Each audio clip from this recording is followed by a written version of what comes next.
Elliotte Friedman of Hockey Night in Canada and the NHL on Sportsnet. Friedge, how you doing today, buddy? I'm doing well. How are you doing today, guys? Pretty good. Friedge, I once watched all Lord of the Ring movies back to back to back. And I don't think it took as long as this draft. Is this normal for day two? No, this is the absolute opposite of normal. What's 180 degrees from normal? Abnormal? It's beyond abnormal. 2020. This is 6 hours and 20 minutes, man. Wow. Okay. Like normally the last day of the draft, it starts at like 9 a.m. and you just blast right through it, right? This is because everybody's got planes to catch, so you make your picks and you run out of there. I think the only time I've ever really seen a team stay long was the draft right before Pittsburgh traded for Phil Kessel. Right. After their draft was over, they sat at the table for a while. I think they were talking about it, but normally it is a race.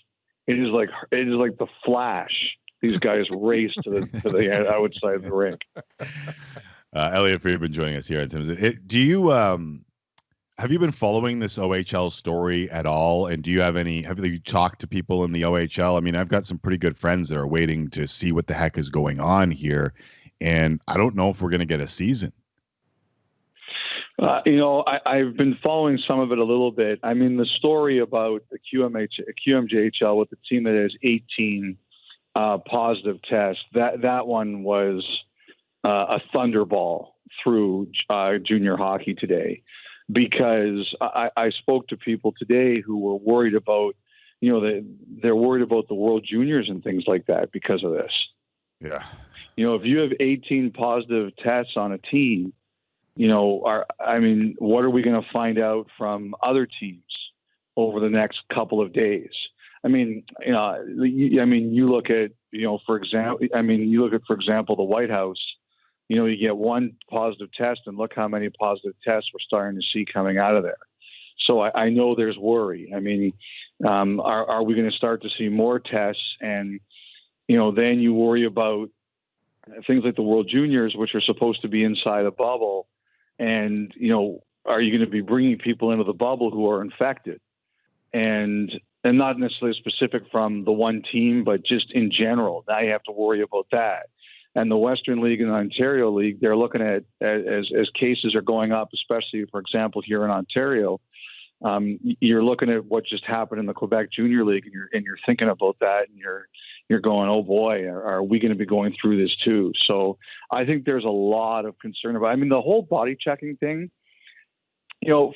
if you're worried about people body checking each other, how can you even play? Yeah. That's what we were saying. You don't even have to body check someone. You're going to be lined up next to people on face-offs. You're going to be standing with each other in front of the net. If you're worried about body checking, why even playing? I just think it's a line though, Friedge. Like, it's like you have a kid, you don't want to go to that social. It's like, my kid's not feeling well, I can't come. Like, you just say something else besides what you really want to say, which is the OHL can't operate right now in Ontario based on what their doctors are telling them. Like, that's a ridiculous statement. I'm not surprised at how ridiculous that statement is, really. But I guess, Sid, that's actually a pretty good point. Maybe they're just saying, look, like, this is a line you can't cross, and we all know you can't cross it. That's actually a pretty reasonable way of looking at it. I'm not used to sensible, non-hot takes from you. That's a curveball for me. That's a 7-hour draft now. Friedge, can you make it through to tomorrow? That's just too sensory overload. But the other aspect you bring up, Friedge, that I haven't thought of too, is you really can't have a World Juniors without juniors. Like, never mind the heart attack this would cause for our colleagues at the 3-letter if that tournament doesn't happen. And never mind locally. I don't look at it that way. I don't wish that on anybody. I hope they can find a way to make it happen. I'm with you. That was the first reaction I got today, Sid, was, oh my goodness. Like, but that's a bubble. They got money for that. They got money for that. They can put them. But if the WHL and the Q and the O aren't playing, like, how does that happen then? I guess is what Friedge is kind of insinuating. Am I wrong, Friedge? Is that kind of what you're saying?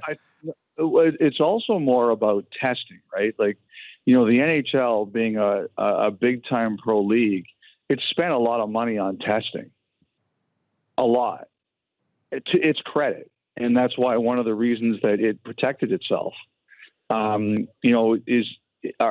junior leagues going to be able to test like that?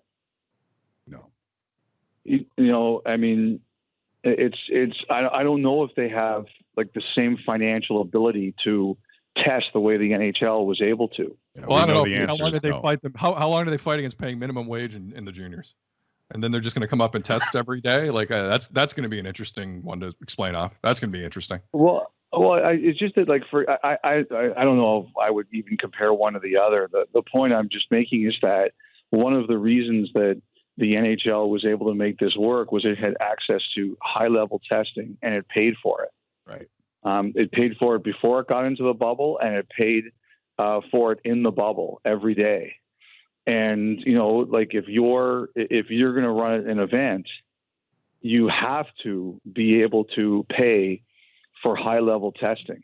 Well, that's why why it's worked so far in basketball with, anywhere from 1 to 3 games to go, and why it worked in the NHL. And that's why it's not working in football, because you have to quarantine people. You just can't let them go out.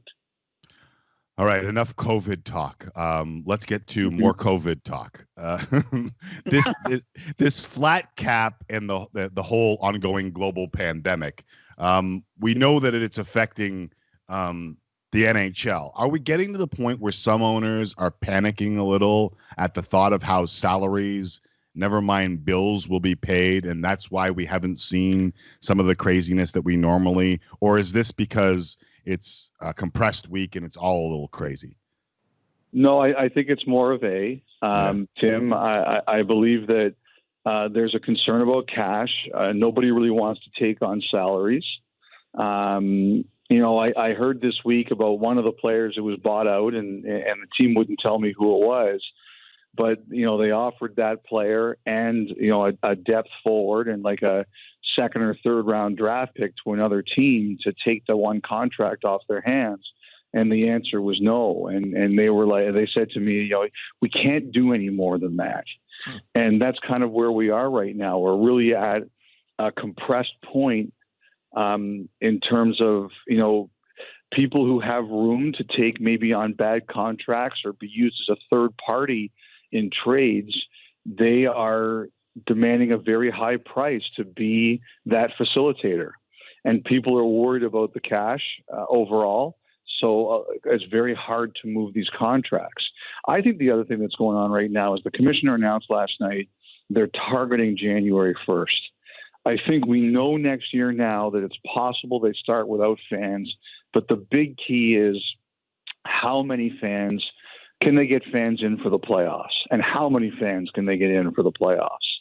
Like, I think these are all questions we don't have the answers to yet. And what's the schedule going to be? I don't think it'll be 82 games, but they haven't announced that yet. And, the player's position is if we get paid, if we play one game, we get our full salaries. We've already cut our salaries to 72% of gross, and we don't think that we should have to go any lower. And I think there's some teams that say, I don't know if we think that's realistic. So do we have to have this conversation again? I don't know the answer. So I think there's a lot of uncertainty out there, Tim, and that's contributing so far to the lack of movement. Elliotte Friedman, Hockey Night in Canada, here on Tim and Sid. Let's bring it back to the here and now, because decisions do have to get made in the next little bit with certain teams. Yep. I got 3 questions. One, what's next on Pierre Dorian's priority list? 2, what do the Canucks? Forgive me. What do the Canucks look like next week at this time? And 3, why do the Leafs keep drafting small dudes? Easy questions. Okay, so the first one with Dorian, they've qualified Connor Brown. They've qualified who am I missing here? Oh, Chris Tierney. I'm still waiting on clarity on Anthony Duclair. There seems to be some confusion right now. So I'm not saying, because I don't know 100%. Okay. So I think he's going to work on, I think they've tried to work on an extension for Connor Brown. He's a guy they'd like to keep. I think they're trying to work on that. And eventually, of course, they're going to get to Brady Tkachuk. So that's where that kind of is. They just acquired Matt Murray today. As far as I can tell, there's no extension here. He can just take a 1-year arbitration case, and everybody can kind of see where they're going. The Canucks next week, I mean, I think they're going to try to work on OEL. I think they'd like to do it. I do. I just think it's going to be really it's challenging. They let Stetcher go today. They'll try to re-sign him. They tried that last year with Ben Hutton. That didn't work. I think they're trying on Markstrom. I think they're making an effort. But again, it's a challenge. And Markstrom knows that, he's going to have really legit opportunities in free agency. And the Canucks have to come close to that. I mean, you can be happy in a situation, but you always have to ask yourself, how much money are you going to leave on the table in this situation? And, I think Calgary and Edmonton are two teams looking at it. They would like to take their shots if they get the opportunity. And as for the Leafs, one of the things I'm kind of noticing here, and I haven't had a chance to talk to anybody about it yet, is there's a lot of teams here that seem to be concentrating on guys who are playing right now. The Canadians went early, and I'm looking at these draft names, and I admit I don't know who a lot of these guys are, but Toronto seems to. If you look at Toronto, it's hard not to look at it and say they want guys who are playing this year. Makes sense. Makes absolute sense. All their guys are playing. No OHL. Yeah, all their guys are playing. And that says to me, and I have to go through the numbers and I have to look at this, but that says to me that Toronto made an organizational choice this year to go for guys who are playing. That's and they've loaned a few guys already out to Europe prior to the draft. They've been they've made a concerted effort to do that. It's a good point. A lot of layers to that onion. A lot of layers to that onion. I know. Listen, hey, the Leafs say they're going to get tougher. They re-sign Spezza, and then they go small and skill with almost every. I mean, their last pick is what, 5'8", 147? Joe Miller? Is that they got a 156-pound defenseman along the way? It's kind of amusing to hear. When do they get tougher? No, I have a buddy who's a huge Leaf fan, and he texted me today, and he said, do you think Dubas is looking at Twitter and doing this on purpose? Just say we're going to get tougher and then draft every 150-pounder out there? No, but he sees people talking about the weight. When I can't remember which guy they drafted, but he had I can't remember because my head's just spinning right now. And there was one guy who had no goals. And he's like, this guy had no goals. And I was like, oh, come on. Just... But Free, just would be like the video. Remember the video Dubas tweeted 2 years ago about the parable? Remember the parable video about the guy? Perhaps. Yeah. Perhaps. Yeah. Perhaps you'll draft big. Maybe. But screw you. Maybe that's what's going on here. I don't No, know. I do think they will. They will. Some teams, they kind of look at it you got to draft skill and then you fill in everywhere else, right? And I do kind of think he thinks that way. I am curious to see when it comes to making moves or in terms of free agency or trades, what they decide to do. I would be shocked if they didn't address that in some way. But, but that's not something when you're picking 15th like they are, you're not banking on fixing that for next season, guys. No. Yeah, Caden Gooley is not stepping in next year. I realize that. Yeah. So if they're going to fix that, they're going to fix that by trade or by free agency. Right. So we'll get into the Wayne Simmons talk another day. Freach, appreciate it. I don't know. I'm not expecting that to be in Toronto. Really? I don't think that. I just think that Wayne Simmons is going to want a bigger role than Toronto can offer. I could be wrong. I've been wrong before. It would surprise me. I think there are places that can offer him a bigger role than Toronto can.